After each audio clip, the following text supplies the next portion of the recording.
Hey guys, this is a camper I recently restored. I picked it up off of Facebook Marketplace for a pretty good deal.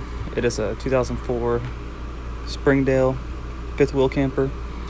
I just went in and took everything out, painted the walls, put contact paper up on some walls, and changed the flooring, made sure I had a good solid base to work around.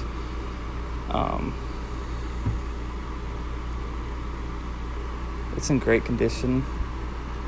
I restored it for a little place to stay and little weekend getaway camper. It was pretty easy to do. I would recommend someone to do it. It's really not that hard. It's just a little bit time consuming. Everything was fairly easy to do. If you have any questions on how I did anything or how I would do something to this camper, feel free to ask. I'm about to be doing another one, so can definitely take some videos and show you all the process along the way.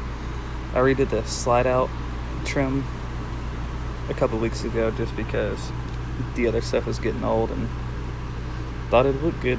Well, thank you all for watching. If you have any questions, feel free to ask.